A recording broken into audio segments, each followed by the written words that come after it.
Monsters Knocking at My Door. Written by R.C. Wittig. Illustrated by Lynx Animation Studios. There were monsters knocking at my door. Maybe 3, maybe 4. I heard them roar and growl at me, but their faces I could not see. I played in the living room, and that's when I saw a giant, orange, fur-covered claw. It tapped at the window. It knocked at the door. It scratched and shuffled from under the floor. I said to my mother, "Look out and see. There is a monster glaring at me." "It's just your imagination," my mom gently said. "Just leaves on the tree." Then she patted my head. Maybe it was my imagination, maybe nothing more. But I had never seen trees with furry fingers before. We sat down to dinner, and that's when I heard the squawk and flutter of a monstrous bird. I said to my mother, "That noise that I hear, it's a monster, and it's coming near." With a wink, my mom said, "Yes, make no mistake. Clearly, a monster is coming for steak." I stood on my chair. That noise would scare most. What if the monster thought I was rump roast?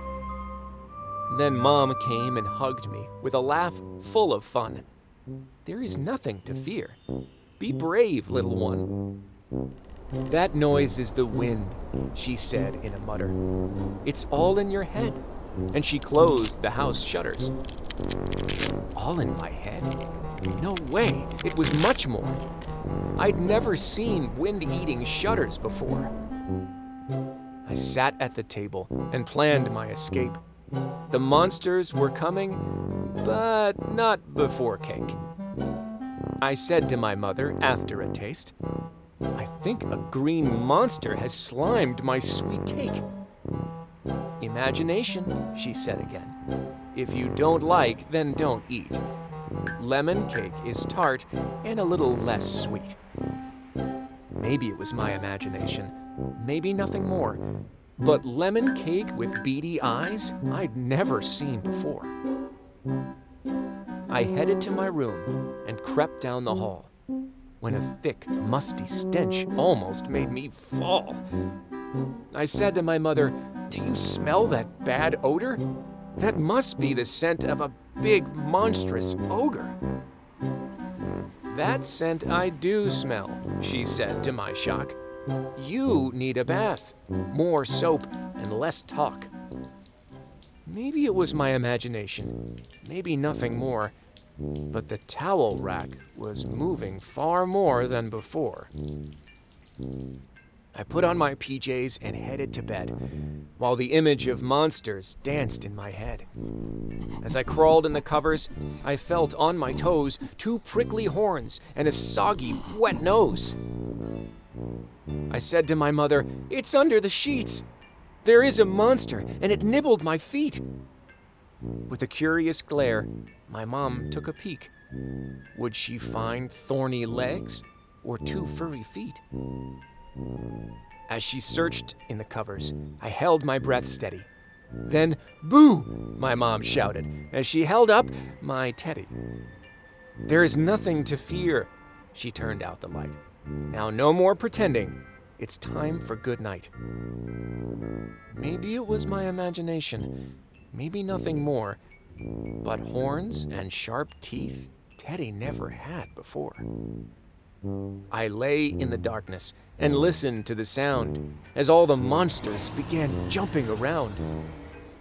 Before I could move, the light turned back on, and there stood the monsters that hid from my mom. "Excuse me, sir," one said to me. "Could we sleep with the light? We are afraid of the darkness of night." "You are afraid?" I asked in surprise. For a moment, they stood there with tears in their eyes. "Oh, we are afraid of a great many things, like bubble baths and house cats and the phone when it rings." A little red monster jumped onto my bed as they listed the things that filled them with dread. It was not my imagination. It was so much more. Scared little monsters stood there on my floor. "It's okay," I finally said. "It's fine. Don't you see? I'll protect you like my mom protects me." And that's when I learned that it's not nice to judge. Everyone needs a friend and a little love.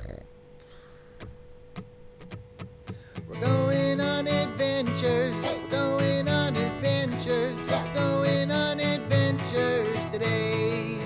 Thank you for joining us for today's adventure.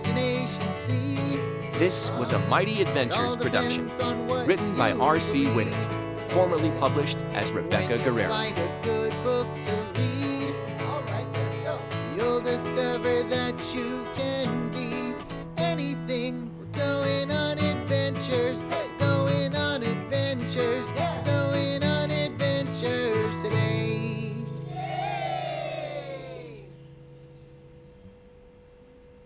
Thank you for joining the Mighty Adventures.